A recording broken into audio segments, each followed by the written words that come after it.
اللہ اللہ اللہ اللہ اللہ۔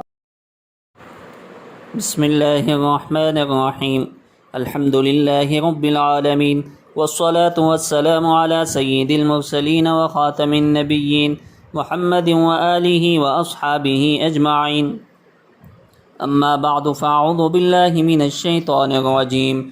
یا ایہا الذین آمنوا کتب علیکم الصیام کما کتب علی الذین من قبلکم لعلکم تتقون، صدق اللہ مولانا العظیم۔ معزز سامعین، آپ کے سامنے روزوں کے اہم مسائل کی قسط نمبر 4 بیان ہو چکی ہے۔ ابھی جن چیزوں سے روزہ فاسد ہو جاتا ہے وہ آپ کے سامنے انشاءاللہ بیان کی جائیں گی۔ کوئی شخص روزے کی حالت میں اگربتی کا دھواں یا کوئی بھاپ ناک یا منہ میں داخل کر لے تو روزہ اس سے فاسد ہو جاتا ہے۔ یہی حکم اس چیز کا ہے جو دوا یا پانی کی بھاپ کا بھپارا لیتے ہیں۔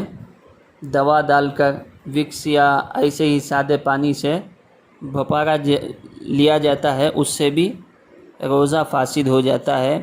اور یہی انہیلر کا بھی حکم ہے جو دمے کے مریض کو دیا جاتا ہے، اگر روزے کی حالت میں لیا جائے تو روزہ فاسد ہو جاتا ہے۔ اور اگر کسی نے روزے میں قصداً جان بوجھ کر خے کی تو اس صورت میں روزہ ٹوٹ جائے گا۔ اور اس میں ایک مسئلہ نکسیر کا ہے۔ نکسیر پھوٹی اور اس کا خون ناک سے حلق میں چلا گیا تو اس سے بھی روزہ ٹوٹ جاتا ہے۔ ناک یا کان میں تیل ڈالنے سے روزہ ٹوٹ جاتا ہے۔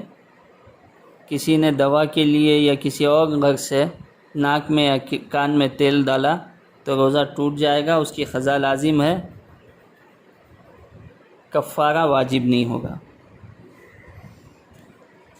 اور اسی طرح روزوں کے اہم مسائل میں سے یہ ہے، آج کل اکثر نوجوانوں کو اور دوسرے لوگوں کو ایک عادت ہوتی ہے حقہ، بیڑی، سگریٹ وغیرہ کی۔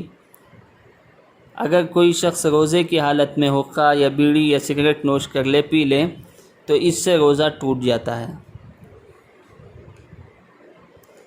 اگر کسی کو اللہ تعالیٰ سب کو صحت مند رکھے، اگر کسی کو بیماری زیادہ ہو گئی، سخت بیمار ہو گیا، تو سخت بیماری کی وجہ سے اگر اس کو روزہ کھولنا پڑے، توڑنا پڑے، افطار کرنا پڑے تو اس کو روزہ توڑنا چاہیے، اس کی قضا کر لینی چاہیے، اور کفارہ اس پر لازم نہیں ہے۔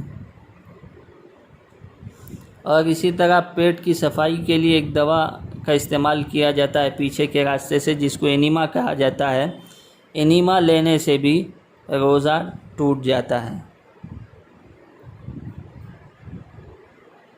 اور اسی طرح عورت اپنی شرمگاہ میں دوا ڈالے تو اس سے بھی روزہ ٹوٹ جاتا ہے۔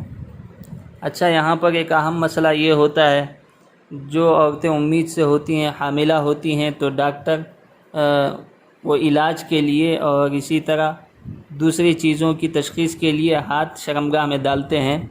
اگر سوکھا ہاتھ ڈالے جس پر پانی یا دوا کا کچھ اثر نہیں ہے، ویسا ہاتھ اگر ڈاکٹر نے داخل کیا ہے تو روزہ نہیں ٹوٹے گا۔